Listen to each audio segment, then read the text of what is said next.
Welcome in, everybody, to Fantasy Pros. This is the Fantasy Football Podcast. It is me, Joe Pisapia, and today we're going to look at my favorite things. That's right, everybody. I have a say for once, finally, in telling you all of my favorite players, and I may or may not get roasted by these two guys on either side of me here. We've got Jake Ciely here from The Athletic again, and Andrew Erickson. I'm going to tell you my favorite players in 2025 in terms of underrated values that I think that you absolutely 100% need on your rosters this year. And these guys will tell me if I'm wrong, or maybe I might be right. Gentlemen, it's great to see you as always. Before we get going, just a quick shout out too. We had a crazy little trade happen, unexpected here. The Steelers acquiring Jalen Ramsey and Jonnu Smith from the Dolphins in exchange for Minkah Fitzpatrick.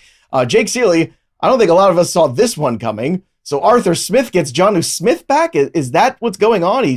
He missed his long-lost brother? Is that what's going on here? But let's talk about this from the fantasy end of it. Jonnu Smith now as a Pittsburgh Steeler. Your thoughts? No, wait, so should I just make the sound again? Like, whatever. Yeah, I think that would. I thought that was the best way to put it. Like, he went from being inside my top 10 to just inside my top 20. It's also tight end, so knocking off 20 fantasy points will make you go that far. But really what it comes down to is, it's Arthur Smith, and he's going to run two tight ends. But even if you give Jonnu's Kyle Pitts share from when they were splitting that, and you saw about 160 targets go to each of them, and I know that was a bad year at quarterback for the Falcons, blah, blah, blah, blah, but it was still 530 targets on the season.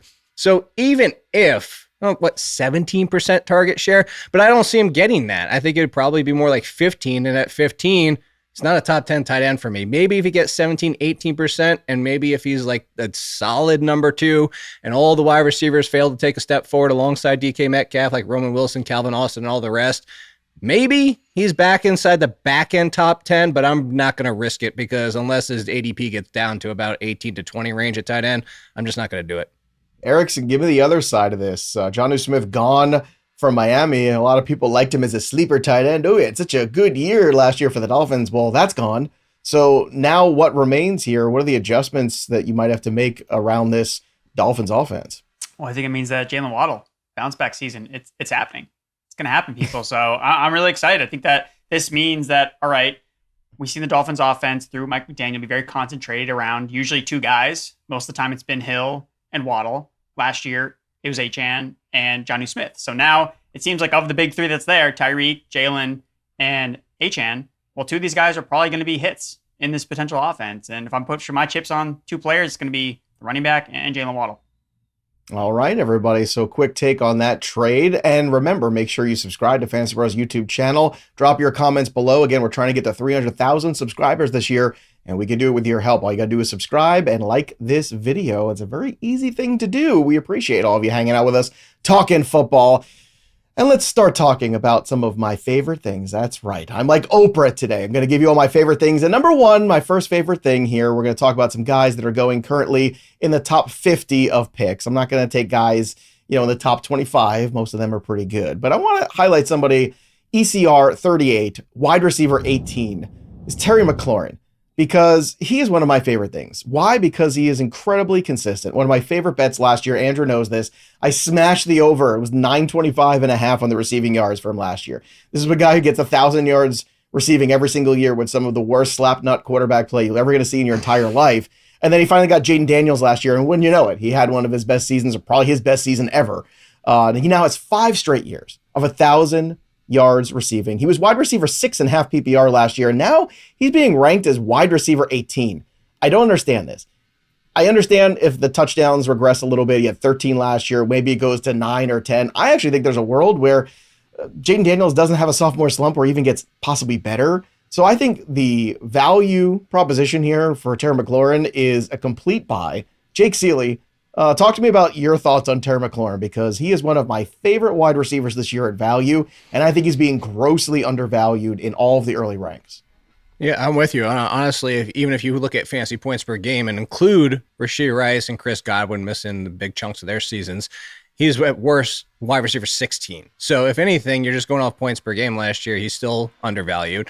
and I would still take him at 14. And even if you brought up the projection type situation, and like I don't have him for 13 touchdowns, I have for 8 at 1,100 and change yards. So that puts him about 203 fantasy points. Most years, that puts him as a fringe wide receiver 1 around 203.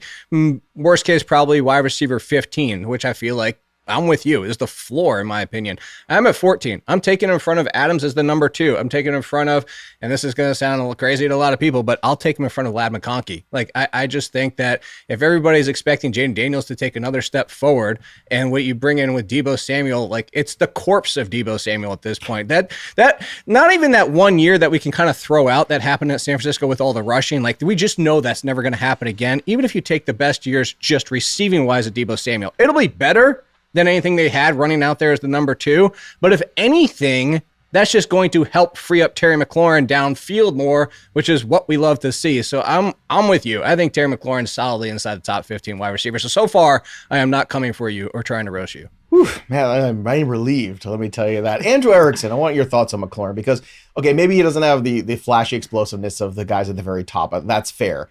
But he also has the durability of a guy you can count on every single week. And I think that is very important and sometimes underappreciated. What do you think?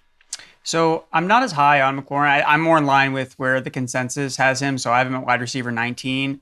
I don't think that either you brought up the fact that this guy hasn't showed up to OTAs and he's holding out for a contract. So that may be baked into his rank here a little bit because we saw last year a lot of the guys held out besides Jamar Chase, who did start the season really badly. It didn't work out for a lot of those guys that held out. So that's something to keep in mind that this could obviously change as we get closer to the start of the season, but he is holding out for a contract. So I think that does matter. And then the second thing, and Jake, I'm kind of interested to see what you have. What did you have for his target share in this offense? Because Terry McLaurin's never really been this major target share earner, even when he's played with, or he's been the clear established number 1. Even last year, I don't think that he really had more than, I think he had a 21% target share last year, which was 37th in the NFL. And there wasn't a lot of target competition last year. So yes, it is the corpse of Deebo Samuel that's coming into this offense, but he's still a little bit more of an upgrade from what they had there last season. So I see it where he is more in the middle teens of receiver. And I will also say that he kind of goes in a range in the drafts where you can poke a lot of holes in a lot of guys. I like the point that Joe made that he has that high floor, right? You're going to get your 1,000 yards. So even if he's not necessarily, in my opinion, the best pick that you can make in the middle rounds, I think that he does offer a decent floor, assuming that his contract gets all solved. Do you want to jump me in or just set me up? Yeah. Okay. Oh, no. Well, I was asking Joe. He's hosting the show. Like, no, I mean, I was staying out of your way. I like when you guys fight instead of me and Jake fighting for a change. Well, so I think that comes down to what sites data too, because if you go to like True Media, they have 23.2% for his team target share last year. So whatever. Anyway, point being, to answer your question, for me, I am at 22.6, which is, I don't think aggressive and I don't think it's too low. But I'll go back to that puts him in at 119 targets. Last year was 117. The years before that, 130, 120, 130, 120. So it's in his wheelhouse. I honestly don't have him going up or down. I actually just have him almost replicating last year as a projection without the touchdowns. And it's so crazy that Joe brought up that touchdowns is because even if you take those away and just replicate everything else, which I think would be his floor at this point, it's still a wide receiver top 20 at minimum.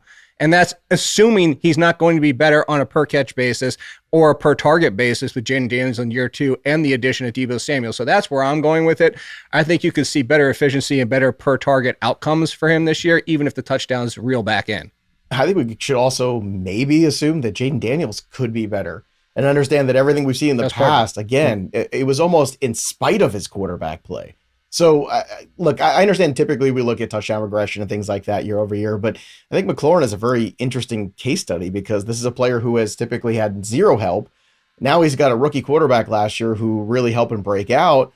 And who knows? I think there's actually opportunity for everybody to actually come to this table and actually feast a little bit more. Next guy on my list is a running back at 46 in the ECR, RB18, Chuba Hubbard. Last year finished as RB15 in the half PPR. He had 1,195 yards, 10 touchdowns, also caught 43 balls. And I'm a big proponent of follow the money. And remember, he did all this and he missed the last 2 games of the season too. So he's going to be healthy going into this year. I think that people continue to dismiss Erickson, the Carolina Panthers, rightfully so. They've been awful for quite some time. But I think last year, if you were paying attention, and I know we were, you really saw a different version of them that latter part of the season where things really started to click for this offense a little bit more. And I think that it's time to take advantage of a Carolina Panther here. And I got two of them on this list. So this is the first one here with Chuba Hubbard, who I think is a really solid back for your fantasy team that I think people are really, if you just take away the team, maybe take away the name and just look at the raw numbers from last year, it's a pretty valuable player that I think is being undervalued. I think that he's being more closely valued. So I'll push back here a little bit. Okay. I see this backfield being more of a 1-2 punch because when you look at the splits last year with Chuba Hubbard, especially down the stretch when there really was no one else in that backfield taking on any type of workload. Miles Sanders got hurt and Jonathan Brooks was coming back from his injury. But when you include when those guys were healthy in the offense, Chuba Hubbard was the RB19 in terms of points per game. That's how productive he was. When those guys missed time and it was clearly Chuba Hubbard wouldn't be seeing close to a 90% snap share as a full-blown workhorse, that's when he was the RB4 in points per game. So that was the ceiling outcome. So I think that the backfield, there's more behind him than it was last year between Rico Dowdle and the Trevor Etienne, who they drafted in the 4th round, who can offer a little bit as a pass catcher. And the only thing that concerns me with Hubbard is I don't think that he's a dynamic receiver. I know that he can catch dump off passes, but his yards per route run was really poor last year. So I think that he's more, again, I have him in the back end RB2 range, and it's more of a value proposition for me where, RB2, I'm not trying to put a priority on that in my fantasy drafts. I feel like I can get that later on in my drafts where I want to prioritize some of the receivers and other running backs, especially he goes in the range with a lot of these rookie running backs, where if I take Chuba Hubbard, that means I'm probably not going to get RJ Harvey or TreVeyon Henderson. So that's kind of the opportunity cost I'm looking at. And I think I can replace Hubbard's production a little bit farther down the line than one of these rookies that could really have a big second half surge. Yeah, but we've also seen Chuba Hubbard actually contribute, where the other guys are still theoretical. And I will say, too, 5 of the last 7 games that he played in, he finished as an RB1. I think that's also something we should think about. And when the Panthers' offense was better is when Chuba was getting the lion's share of the workload. So, Jake, I'm going to put it to you with Chuba Hubbard. I feel like he's part of the secret sauce that turned this offense around last year. So it's not trying to put him in a timeshare again. It's trying to make sure that he is healthy for the season and ready to rock and roll and ready to be that lead back. And I don't look at some of the guys on this roster as legitimate threats to eating into too much of his workload. Do you? I don't, and I promise at some point I'm going to disagree with you. So far, no, I'm enjoying this. Typically, we're enjoying the same page. Yeah, I mean, I like when you actually support me for a change in life. It's nice. I know you like that. I do. Here's why. So it's not just projections, because projections only has him as RB18 in points, as in that's what he would have been last year. For 208, that would have been RB18, and that'd be RB18 on most years.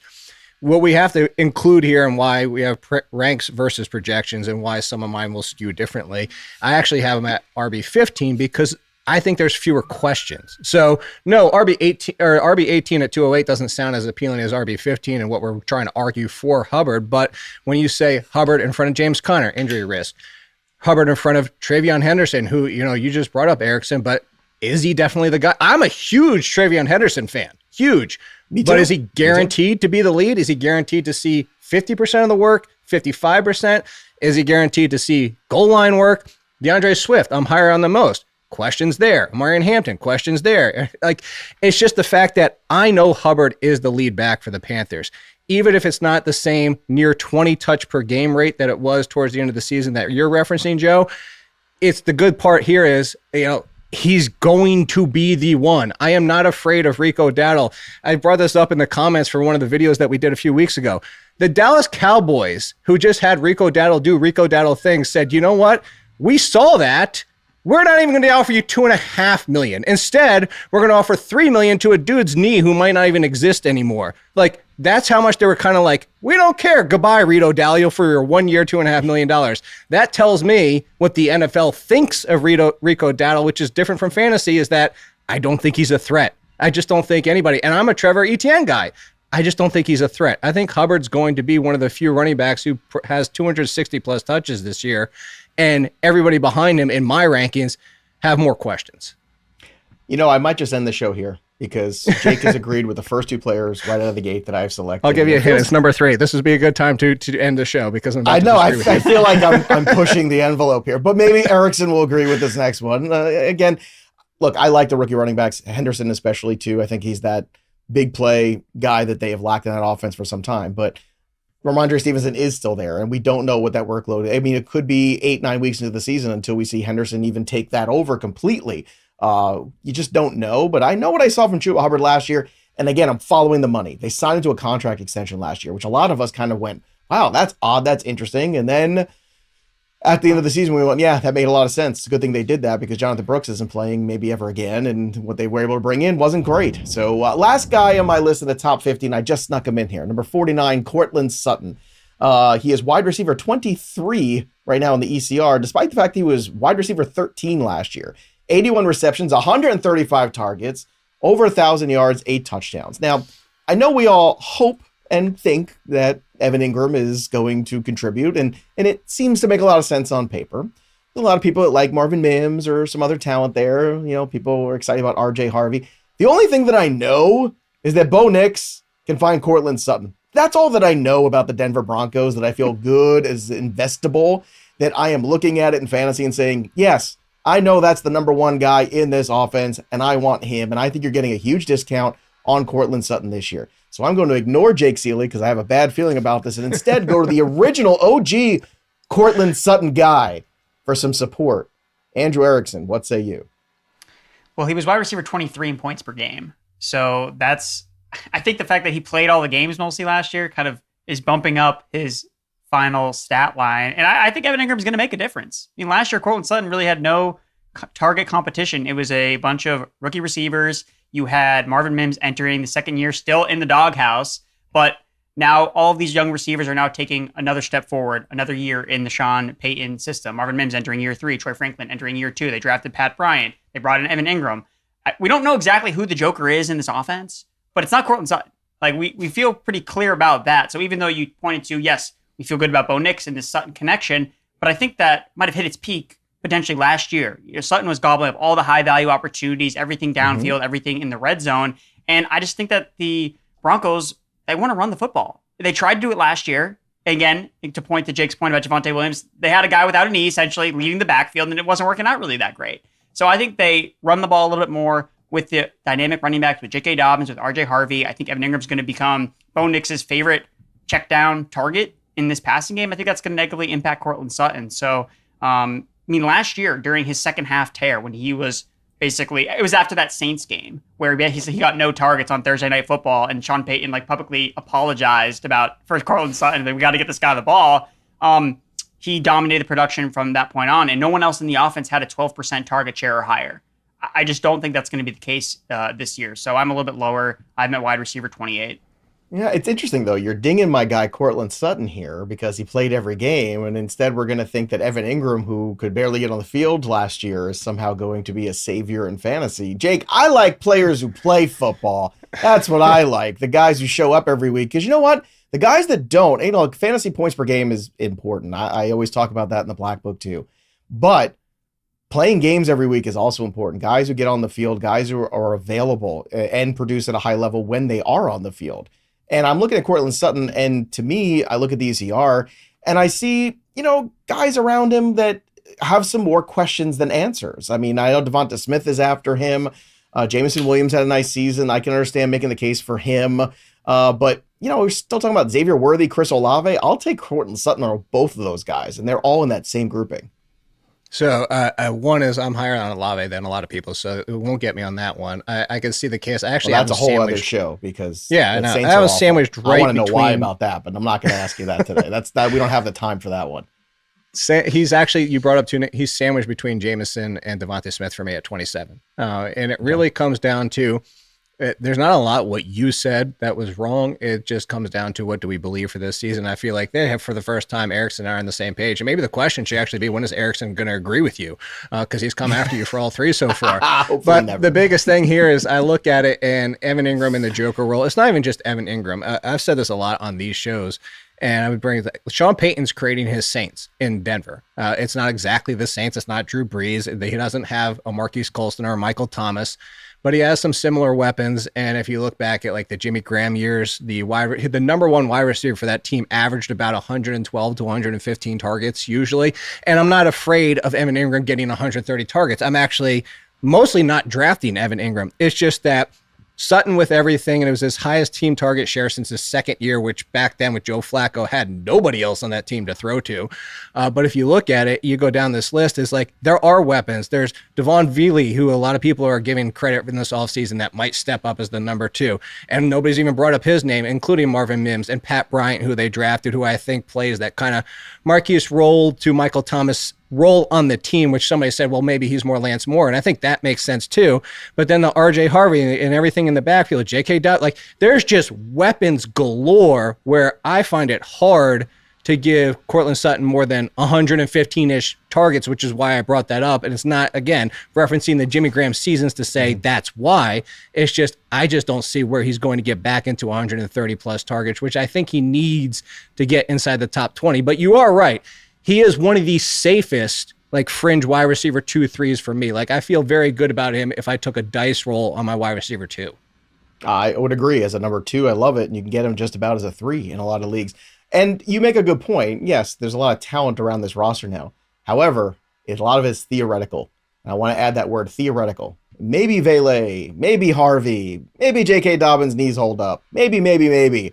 Courtland Sutton, I know what I'm getting, and I'm taking it. All right, let's move on to the next grouping here, players 51 through 100. Before we do, quick shout out, because nothing beats relaxing on a hot summer day and just chilling out by the pool and watching a little baseball along with it. Of course, Fantasy Pros MLB is there for you for all your baseball needs. And the simplest way to get in on the action while you're watching a little Fantasy Pros MLB is to download the Pick 6 app from DraftKings. It's super simple. Just pick more or less on the stats for 2 or more of your favorite players, and boom, just like that, you're in the mix for big cash prizes. No gimmicks, no weird rules, just balls. So Pick 6 from DraftKings is the most fun way for you to play fantasy sports. Download the DraftKings Pick 6 app now and use that code FANTASYPROS. That's promo code FANTASYPROS. New customers can get a special sign-up offer today.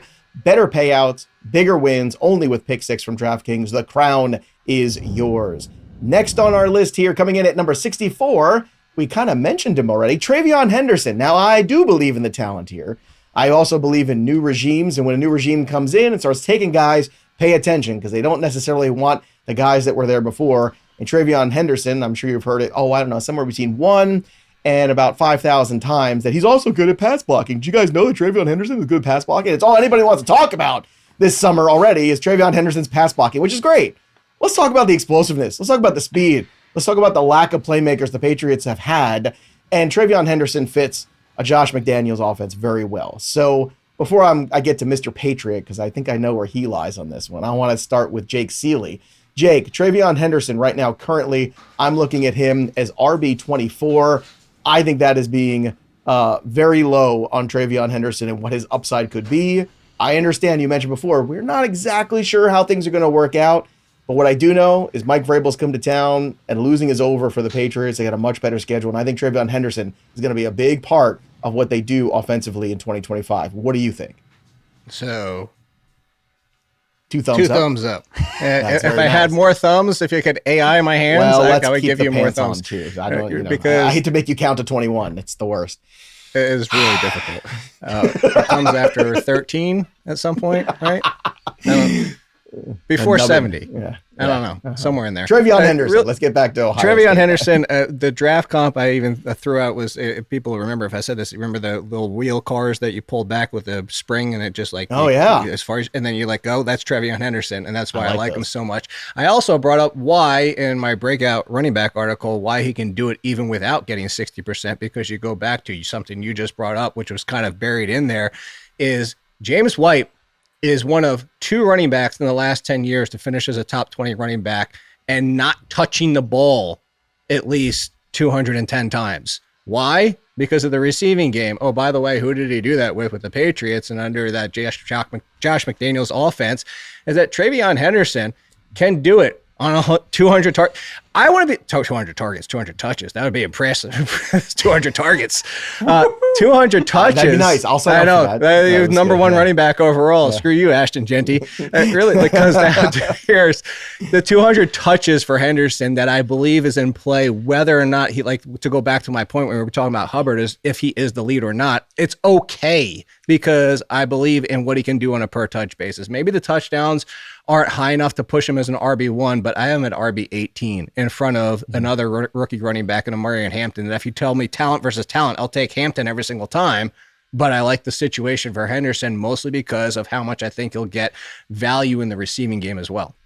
Yeah, and James White was, I believe, a 4th-round pick, if memory serves, right? A little bit more draft capital in TreVeyon Henderson, and a little bit more need to really just remake this offense. Erickson, I think where Jake has him at 18 is good. I think he's easily, you could see him by the end of the year, especially in PPR leagues, cracking top 15. I think that's the thing. I'm looking for that playmaking ability, pass catching ability, all that in there where, man, like the fantasy points, I think, are going to be a lot of TreVeyon Henderson from that backfield. What do you think? I agree with you guys. I think that he's a great pick where he's going. I think that he's undervalued. And as more teams in the NFL follow a running back by committee type of offense, because that's where a lot of the league is going, especially with the 2 high safeties, you need multiple running backs. There's not as many bell cows as there once was. So how do you find the running backs in the committees that still can be productive? It's guys like TreVeyon Henderson, who are built to operate on all 3 downs, catch passes out of the backfield because they can also operate at an elite. No, you're not giving him enough credit. He's elite in pass pro. As a rookie, he's elite. Okay? That's what I've heard. So we got to give him more credit. We got to wax more poetic about his pass protection. And he's super explosive. So my comp for him coming out was Tony Pollard. And we saw with Pollard where he needed Zeke in that backfield to be uber efficient and be productive. It is when they overloaded him with touches when he broke down. And we saw that with Henderson at Ohio State. This guy was constantly banged up. So he needs Ramondre. He needs Antonio Gibson to take the in-between the touch tackles to help him stay fresh for a 17-game season so he can still deliver on all the juice and all the explosive plays he can have as an outside runner, out of the backfield, catching passes. So that's why I think Henderson is just, when you're looking at the archetype of player, he's a good bet to make on, especially as a rookie in this year's class that's so loaded with talent. I think that he's a great pick. And Mike Vrabel, he knows a couple things about Ohio State. Okay, I think he has the intel about how good of a Henderson, how good of a prospect, how good of a player he can be in this office. I think he's going to be put in positions to succeed. He's not going to be asked to do things that aren't going to help him put up stats. So sign me up. All right, sign me up for the next guy here. Tetairoa McMillan, another rookie, wide receiver 34, and ECR at 74 right now. And, you know, it's funny because last year Brian Thomas was, I think, the wide receiver 46 from what I'm looking at Fantasy Pros consensus ADP last year. He was overall 109. Now, I'm not saying he's going to be Brian Thomas Jr., but I will say this. He's clearly the best number 1 target in terms of wide receiver at that position, right? He is the guy they spent the big draft capital on, correct? He also comes into a situation where the offense was improving, and oh wait, the defense still sucks, which means at the end of the day, they're still going to have to throw the football a ton and trying to stay in these games. That's good for fantasy. Maybe not so good for the Panthers win-loss record, but it's good for me in my fantasy equity. And Ted McMillan, I believe it was, I know Jake was on that show. I don't remember who else was in this discussion with us, Jake. We were talking about the fatigue of like, Ted McMillan's really good. And then eventually we got tired of just saying it and we were trying to poke holes and figure it out. Well, I'm not trying to poke any more holes. In fact, I'm trying to just pick Tetairoa McMillan on my fantasy team. So, Erickson, let's start with you on this one because you were by far the guy leading the pack last year. If you watched any of the shows, it was Andrew Erickson, all Brian Thomas, all the time. And he was 100% right. So I'm not saying this is copy and paste. I am saying it's eerily familiar, and I want to take advantage of it, Andrew. Well, if Jake had been on more shows last year, we would have been hand-holding for Brian Thomas Jr. We'd be like, who can rank Brian Thomas Jr. You higher? get all the credit. I don't even know Jake. Who has the signed football from Brian Thomas sitting next to him? I don't know. Oh. Not you. That's for sure. Yeah. All I got is the winning ticket for the rookie. You know what? That could buy a lot of footballs. That ticket. Exactly. But does it kind of like harken back a little bit where it feels like a little deja vu to you right now? I think I wouldn't say it feels the same because I think Brian Thomas Jr., he just got undervalued because he was the second fiddle to Malik Neighbors, who was also a generational wide receiver talent. And that's kind of why he got knocked, even though there was clear opportunity in the Jacksonville Jaguars offense for him to vacuum up targets after they had lost Calvin Ridley. Gabe Davis was part of that offense. We know he's never commanded targets at a high level. So now with T-Mac, I think that this is such a good spot for him. I think that stylistically he fits really well with what Bryce Young does really well. He can work the intermediate level of the field. And when you look at this Dave Cannell's offense in terms of who's been operating as that wide receiver 1 at times, like they've been really productive for fantasy. I mean, Adam Thielen had over 100 catches, 1,000 receiving yards during Bryce Young's rookie season. Adam Thielen is no spring chicken. Okay. He's an older guy, but he's been able to produce in this offense with Bryce Young. Last year, if you look at the number one receiver in this offense between Deontay Johnson and Adam Thielen at times. They were pacing for over 1,100 yards over a 17-game sample size, 33% first read target share. And in Adam Thielen's last 6 games, when he came back from his injury, again, at 34 years old, he was averaging nearly 15 fantasy points per game in half PPR. That would have been top 8 among all wide receivers last season. So the Panthers told us exactly what they want to do. Like you said, Joe, they have one of the worst defenses in the NFL. And what do they do with their first pick in the draft? They draft a wide receiver. Offense. Because they're like, we need to get Bryce Young. We need to get Bryce Young offensive pieces. And they thought that Tetairoa McMillan was that special of a guy that, despite all their needs on defense, like, nope, we cannot pass on this guy. We have to get Bryce Young an alpha wide receiver. I think that could be him. So he's firmly inside my top 24. I was so shocked that his ECR is as low as it is as outside the top 30. Jake, were you surprised too that McMillan's value is where it is currently? I mean, that might change by the time we get into the thick of draft season as more and more, fantasy analysts are talking up people. But right now, especially early on, I just think it's way under where it should be, which is good. Don't get me wrong. I want to take him there, but I just see the floor being higher and maybe even the ceiling being higher than people expect. I think the ceiling is higher. I don't know what the floor is. I think this is the one where I'm going to kind of come down on. I think the ECR is about right. I am at wide receiver 34. I think because there's questions like, and this is coming from somebody, and not to be like, hey, look at me, because I could certainly be wrong about this. This is not happening. So like, I am on let's look at Bryce Young at the end of last year for those last 5 or 6 games and say, oh, look at how well he played under pressure. Look at how well he started to look like the quarterback from Alabama. Let's talk about the improvements he finally made. And maybe that carries over to this year. But carrying that over to this year still has to go further than just the way that he played, including the rushing touchdowns for us in fantasy, is that there were still completion percentage concerns, as in the completions that he left on the field, as in being off target at times. So what I come down to is, does Tetairoa McMillan have 60-61 completion percentage as a rookie, or does he push up to like the 68-70%, which he's capable of doing? But does it come down to Bryce Young's play? Because the biggest, to come back the next level from that, the biggest factor is I have him for about 125 targets. 130, 140 is probably what we want to see to get him in that wide receiver 1 territory. But a big difference between catching 60% of the balls and 68% of the balls on 120, 25 targets is going to be the difference when you're in this conglomeration of wide receivers that, like, it's 1 point per game difference from about wide receiver 22 to about 32. So the range of outcomes for McMillan is quite large. Like, you could be right at the end of the year just by other wide receivers taking a slight step back or falling off, or I could be right just because other wide receivers stepped up and finally hit their season. So I have him in this range mostly because he's alongside names like Juwan Jennings and Calvin Ridley and himself and Xavier Worthy and stuff like that, where I'll take him if he's in this range as the wide receiver, but I'm just not going to take him at the top of this tier, which is probably like the only difference we have. I'm in on him. I just would take him more at his floor than his ceiling. Fantasy Pros projections, you can go look right now on the website. 66 receptions, 878 yards, 5 touchdowns. I think it's more like about 80-something receptions. I think we're getting closer to 1,000 yards in his rookie season. I honestly do. And I think we're looking at maybe 7 to 8 touchdowns. And I think that I am right in between that. I'm at 74, 941, and 6. Well, if that happens, I got to say, once again, Chris Olave, who's had concussion issues, who has no quarterback play, that team is a complete disaster. They're going 2 picks away from each other. Sorry. I'm going to take Ted McMillan every single time there. Another rookie here. A lot of rookies in this area, but that's kind of what you're getting outside of that top 50 to 100 range of the guys that are undervalued. There will be a veteran here, I assure you. Kaleb Johnson is next on this list. And, once we get into the leaves start to fall in Pittsburgh, and all of a sudden it gets a little chillier, I just think Kaleb Johnson is the perfect fit here for what the Steelers want to do, which is run the football. And I'm a little tired of all the Jaylen Warren hype. He's had 3 years and not one of them has he finished as an RB2. So can we just stop with the Jaylen Warren stuff? Like, yeah, okay, he does some fun things, and yeah, he's had some injury issues. Kaleb Johnson, I think, is the perfect fit for the Pittsburgh Steelers, the perfect fit for this offense, what they want to do. They're going to have to support Aaron Rodgers because he's 112 years old, and that's important with a run game.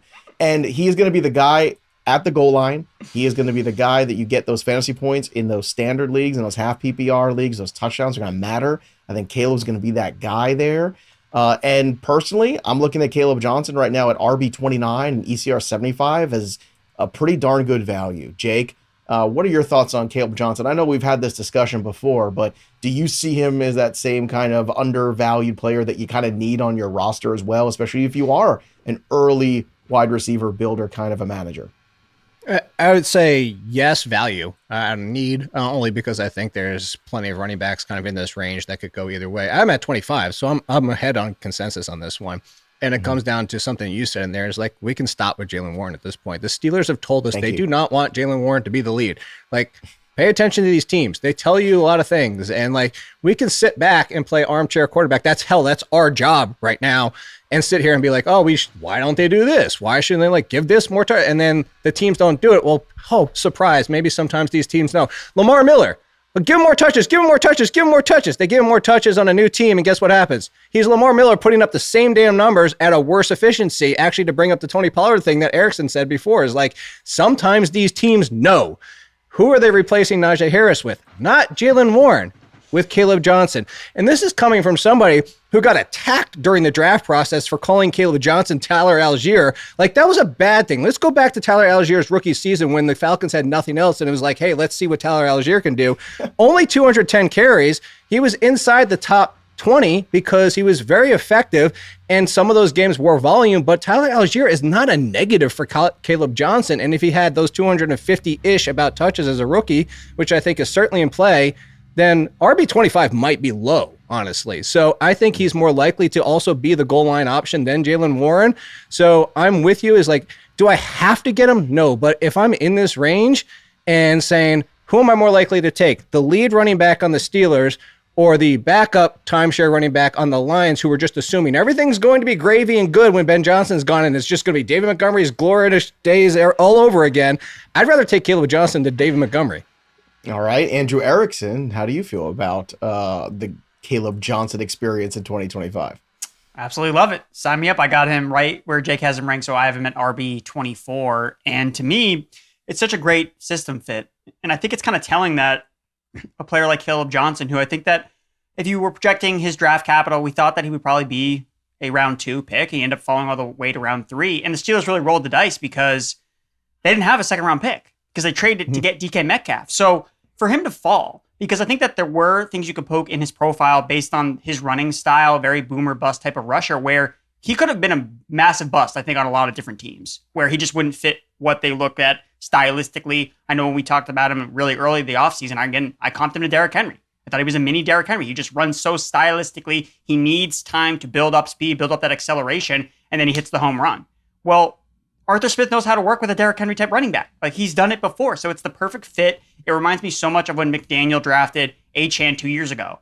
Just, it's so perfect for what this head coach wants or what this offensive coordinator wants to do and run their offense. So I love it here. Jaylen Warren, yes, a nice back at times, but not a 3-down rusher. I think that he'll be a good complement to Kaleb Johnson, especially in pass protection, catching passes out of the backfield. But the fact that Aaron Rodgers is back there, I think Kaleb Johnson's still going to catch a couple passes on early downs, even if that's not really his claim to fame. So when this offense has opportunities to run out games in the second half, play strong defense, I think Kaleb Johnson's going to be the guy they're feeding the ball to 20, 25 times potentially in some of these games. So I'm on board.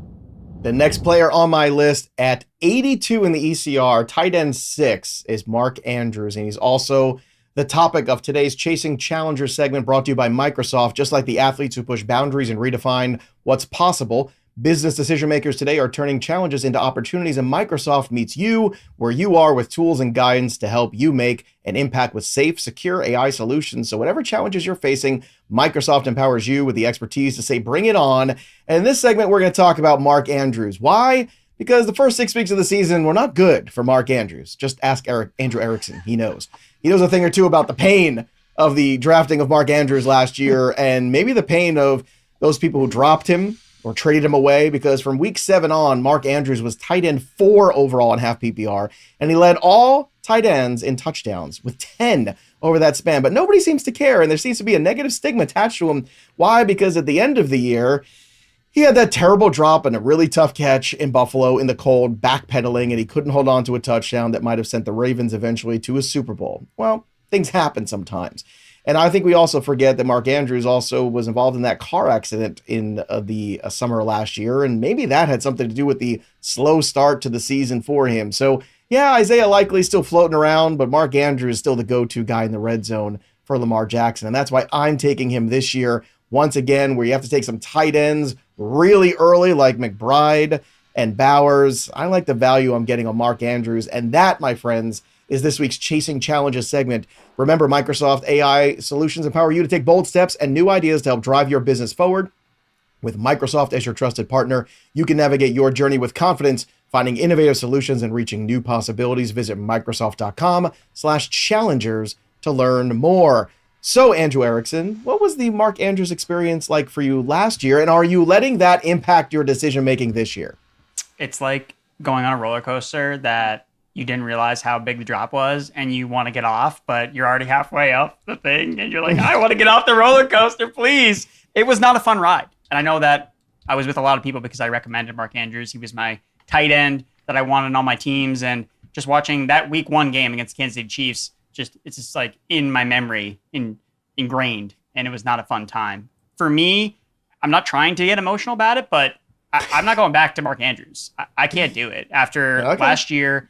And this the overall vibes around him so far this offseason. When you talk about he's been thrown out in every single trade room where you could talk about when teams have been asked about Mark Andrews entering a contract year, whereas Isaiah Likely, I know you mentioned him as well, they've talked about extending Isaiah Likely. So what's more likely to happen? Is it Mark Andrews going to run back the second half of last year? He's going to score a bunch of touchdowns, even though Lamar Jackson threw 41 touchdown passes last year, something that he's never done before. Is he going to throw 40 touchdowns again, back-to-back seasons? Maybe. Or more likely that Andrews probably isn't going to catch as many touchdowns as he did last year. You have other guys in this offense that can also eat. Zay Flowers entering year 3. He could catch more touchdowns. He didn't catch many touchdowns last year. Rashad Bateman, if he's healthy. Obviously, Derrick Henry, we know he's going to score double-digit touchdowns. So if I'm making bets on Isaiah Likely, an ascending player that the coaches talk about as this guy could be an all-pro, versus Mark Andrews, they're like, yeah, he caught a lot of touchdowns last year. That's how they talk about him in the building. So for me, I feel like I can get better value elsewhere. I'd rather have guys like a David Njoku, who could be the number 1 on his team in terms of total targets. Tucker Kraft is an up and ascending explosive playmaker who can make yards after the catch. Andrews is touchdown or bust, and I feel like I can get that later, and I'm not going to take that at tight end 6, so I think that he's overvalued. If you score a touchdown in a week, you're a tight end 1. I think we all know that. That's pretty much what it is. And Mark Andrews scores touchdowns, and I don't want to oversimplify it, but we're talking about one of the best, if not the best, offensive ecosystem there is in the Baltimore Ravens. And I think this is a great way to get a piece of it at a position that has a lot of questions and that just took another hit today when Jonnu Smith went to the Steelers.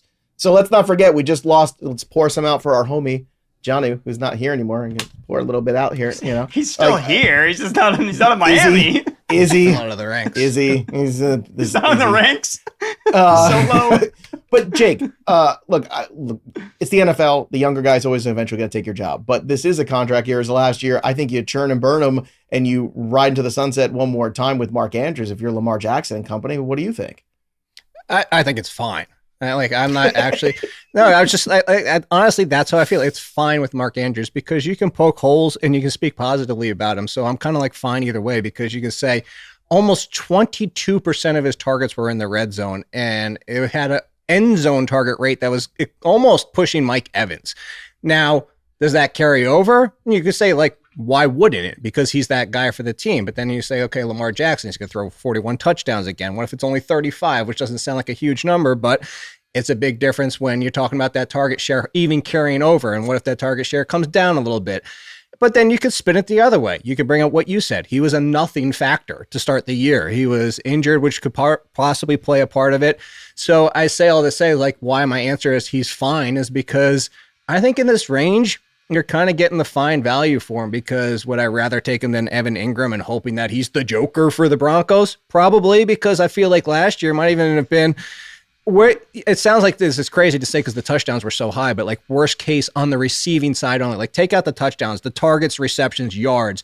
Is that the worst case of Mark Andrews? Is it possibly going to get better? It could. If you want to say I'll take him over in Joko, I'd be like, okay, fine. It just comes down to tight ends in this range. I'm just usually not taking anyway, mostly because if I don't get the top 3, I'm just throwing a dart in the last round anyway, because I feel like they're so replaceable. So that's why I say it's fine. This is the one where I'm not really on your side and I'm not really coming for you. I guess that's why he's tight end 6 then, right? He's right there in the middle of all of them. All right, let's move on here to the next grouping here, and then I'm going to give you a bonus guy and the pick that I'm going to plant my flag in the hill that I'm going to die on this year. So stick around for that in the show. Some late round guys that I want to smash here and take every single chance I get. Outside the top 100, let's start with Stefon Diggs at 101. To me, he looks pretty good in a lot of the footage I've seen early on. Way further ahead than I thought he would be. I do still expect that he's going to be a little slow in September, but I do believe that you're eventually going to get Stefon Diggs kind of with something to prove and a chip on his shoulder, and already kind of had to kind of get his ship pointed in the right direction. Not to mix metaphors here for a second there, but I think that's already happened with the coach and the player. And I think that's a good thing that it happened now and not during the season. So for me, there's a lot on the line here for Stefon Diggs and a lot of money on the line too. And again, I always come back to following the money. I think Stefon Diggs could be that number one guy for Drake May, and you could see a real breakout season for May because of it. Jake Ciely, share with me your thoughts on Stefon Diggs and this outside 100 value he's going at. Another one that I'm fine with, mostly because it comes down to how healthy is he? Are we talking about this is an injury that carries into halfway through the season and he's just miserable for the first couple of weeks? And here's what I'm going to say is why I'm fine with it now is because you're drafting him as a non-starter. So you don't even have to worry about it. If you are drafted, like if this is positive news, and then we get to the middle of August and all of a sudden he's going as a wide receiver 3 or 4, I'd be out because I don't want to have to put him in my lineup. I want to be able to be 100% patient. With what you're saying. I think that's exactly true.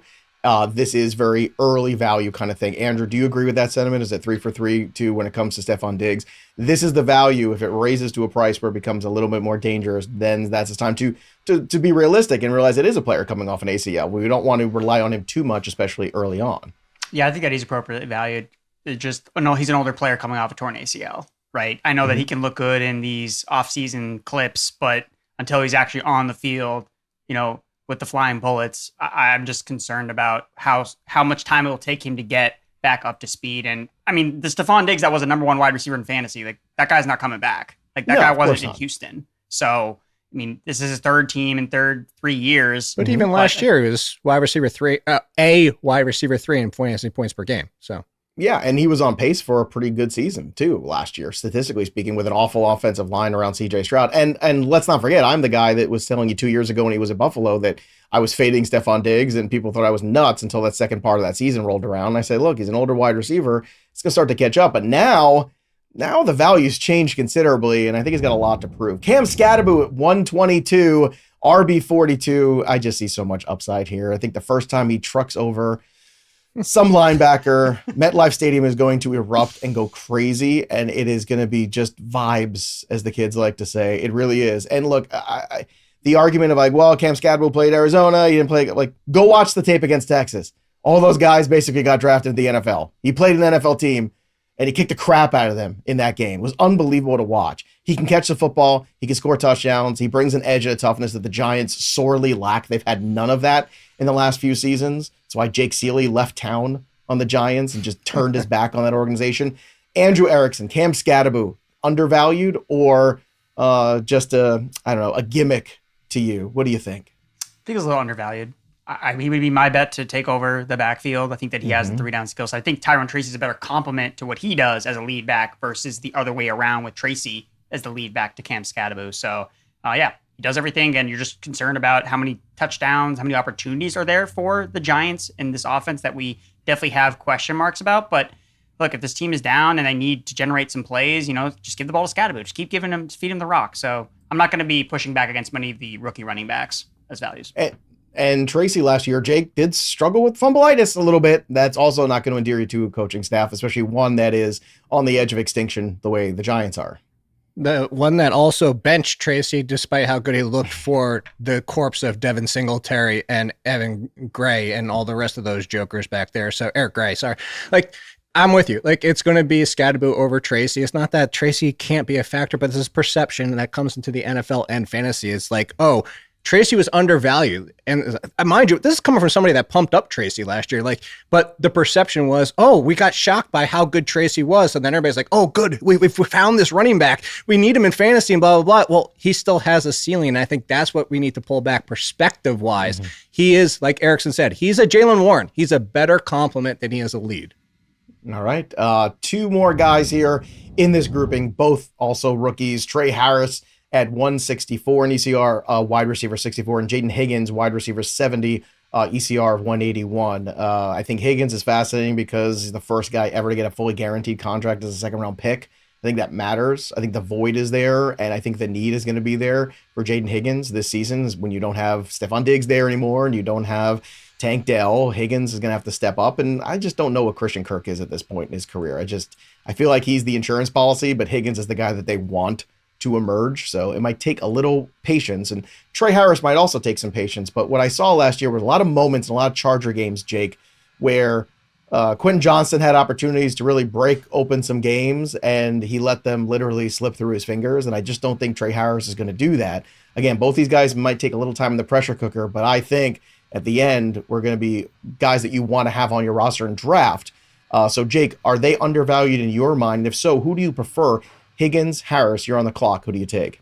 Oh, they are vastly undervalued, and I will take Higgins every single time, but that's no slight to Tre Harris, and mostly because Higgins, I think, can step in. I compared him to Marvin Jones, but Dane Brugler over at The Athletic, my colleague, actually said Nico Collins, which if you're telling me I'm getting two Nico Collins is, well then, are we worried about Christian Kirk? Is that the plural? No. Collins? Yeah, is it Collins? Collins I? is I don't this? even know. Collins I? Yeah. I don't know. I don't know how this works. But I think both of them are stepping into number two situations. I'm big on Higgins. There's a world, of course, if Kirk can stay on the field. Kirk has proven to be good when on the field. So I'm not saying he's definitively Higgins walking into 22 target percent, but it's possible. And I would take Higgins. But I don't think Harris is that far behind, because are we going to stop with this at this point? Quentin Johnston, I thought he could potentially have an NFL career. As you said, it's slipping through his fingers, and that's pun intended. I know that Erickson is a Keandre Lambert-Smith fan, but I don't think he's on Tre Harris's level. I think that's more of the number 3 wide receiver for this team, which can we stop with Mike Williams, by the way, at this point? Like, we're really concerned. Please. I know, exactly. I keep forgetting he's on the team still. It's like, wait, will he even be there on day one? But I say, and then we're looking at the tight end situation, and we're talking about Gatson as a rookie who I like, but a rookie tight end is very rare to actually hit. And so if everybody's waxing poetically about Justin Herbert bouncing back this year, it's not only going to be Ladd McConkey. There's going to be somebody else, and it's going to be Tre Harris. Yeah, I think both are grossly undervalued. Do you have a preference? They're kind of close in the ECR. Higgins, actually, no, Harris is actually still 20 ahead almost of Higgins. It's kind of crazy back to me. Almost. Yeah, like that's where I have him too, Jake. What's your opinion, Andrew, when you're looking at these two guys? Do you have a preference here? Would you rather wait for Jayden Higgins, or do you want to take Harris in his scenario? I prefer Jayden Higgins. I'm just concerned about the Chargers offense as a whole at points with Greg Roman, and do you really ever need to have the number 2 receiver in a Greg Roman offense? Like, that's something that's just kind of like holding me back from being all like, I don't know exactly. I'd have to look historically to see what that guy has been, but I have to imagine it's probably not great having a number 2 guy in Greg Roman's offense. So I think that Tre Harris definitely fits with Justin Herbert again as a downfield weapon. I think Johnston he might be annoying where he's still running routes, not necessarily commanding a high target share, but annoying enough where maybe Tre Harris is more of a spike week guy. He's running a lot of straight lines. Yeah, a lot of straight lines. So I prefer Higgins. I feel really confident about this Texans offense bouncing back. And I actually wanted to ask you guys a question when it comes to, because it seemed like neither of you were really confident in Christian Kirk. So shouldn't Jalen Noel get some love now too? Because if Higgins is now competing with Nico Collins and Jalen Noel, but Higgins is the redundant asset to Nico Collins, wouldn't that mean Noel would be in a pretty opportunistic role as the slot vertical receiver in this offense if Christian Kirk is like totally dust? Like, I think he's really undervalued. I think both receivers are undervalued. I think the answer to that is maybe. I think if I felt better about the offensive line, I'd feel better about more wide receivers and a lot of people being able to feast. But I just think that, like, I don't want to bite off more than I can chew with the Texans, Jake. That's my point of view. What's yours? I could also see that. I mean, the big thing is CJ Stroud getting back to 4,000 plus yards and hopefully pushing 30 plus touchdowns for us in fantasy. But even if that's the case, like, I think to your point, Erickson, is more of if I didn't think as much as I do of Higgins. Like, if you're talking about a Quentin Johnson actually who could catch, and I'd be like, okay, he's talented enough to be a wide receiver 3 on a lot of teams. So that doesn't necessarily mean he's going to be the team's 2. I'd be like, there's a threat that the slot option ends up being as, if not more valuable. But I would still say as much as I also like Noel, I think Noel is clearly a threat to Kirk, but I don't think Noel and Higgins are close as that. Like, I think Kirk and Noel are close. I'd still put a gap between Higgins and Noel. And I might be wrong about that. All in the end to say your question is still valid of like, take a flyer at Noel at the end of the draft. If Kirk gets hurt and Higgins is a bust, I mean, it wouldn't be a shock that he's a bust as a rookie. Like, these things happen. Sure. Noel could certainly be in play in the Tank Dell role. One more guy I'm going to give you post 200. So if you're in deeper leagues, I'm just going to have this guy because I feel like we're just going to end up spending fab on him in September anyway. So I just want to draft Kyle Monangai, RB 68, ECR 235, Rutgers product. Reminds me a bit of David Montgomery, a guy who's going to fight for you. And I got to tell you, once again, Ben Johnson's the new guy there. This is the guy that you specifically wanted. And I know Roshan's there theoretically as the number 2 in the depth chart, but I just think that Monangai becomes the David Montgomery basically in this offense sooner than later. And that means he's going to be the guy that gets the touchdowns. And what do we always say every single year about DeAndre Swift? Man, oh man, he doesn't really have as many touchdowns because guys typically don't trust him in the goal line and other scenarios. And no matter where he goes, somehow somebody else ends up kind of eating around him a little bit. And guess what? I know a lot of people might think it's Roshan. I don't. I think it's Kyle Monangai. So that's your late round sleeper that I got to have on all my teams. And finally, last but certainly not least, the hill that I'm going to die on. And I know that I'm going to, die on it again. I'm comfortable with it because I was ready to die on this hill last year. And I feel like I was right. But Mike Tomlin was just wrong. And now Mike Tomlin has to deal with a year of Aaron Rodgers because he couldn't just be patient and let Justin Fields play. You couldn't do it, could you? You had to just push the kid and replace him with an old fart instead of trying to see if you had maybe a franchise quarterback at 26 years old that you could play. No, let's go play with Russell Wilson so we can get ousted from the playoffs in the first round again. I was a big supporter of him last year. Jake knows this. In those Superflex leagues, I was already ahead of the curve there. I was taking Justin Fields, and people didn't think he was going to even start. And guess what? He did. And it was pretty good. In fact, I think things could be even better here with the Lions' former passing game coach here, Tanner Eggstrom, taking over as the offensive coordinator. I think that's really good. I think the continuity there and the communication is going to be really good with the head coach, having worked together in that building for quite some time. And I think we also have to remember that Justin Fields was QB 6 last year in fantasy points. QB 6 for the first 6 weeks of the season.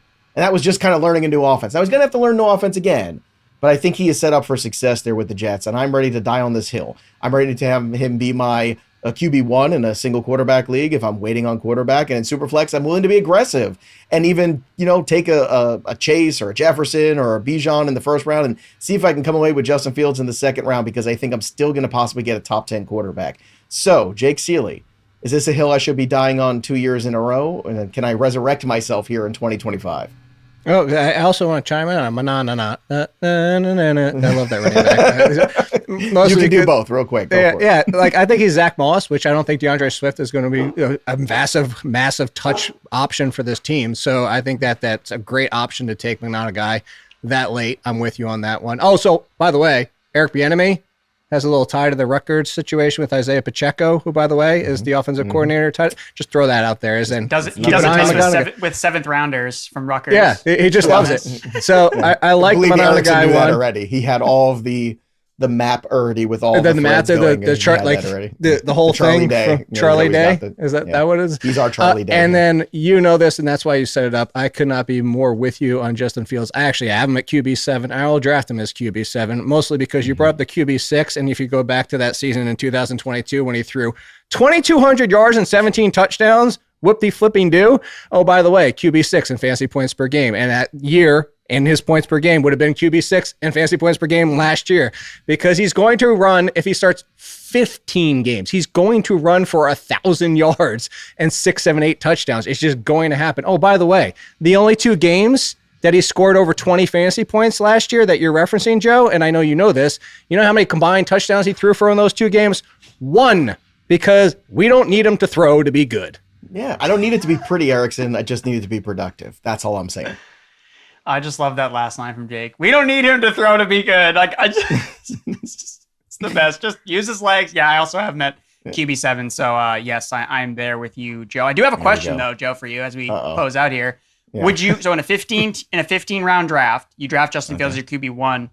Are you riding or dying? Like, he's your only quarterback in your draft. Would you draft another quarterback just in case? It's a good question. It's not just in case. I would draft another quarterback because of the style of play. Because when you do have a quarterback that runs as much as Fields do, you're opening yourself up to more injuries. And I'd rather have a Herbert or a Goff or somebody like that I feel, like, okay, God forbid things go wrong here. He pulls a hamstring, he gets lit up, trying to, run the middle of the field.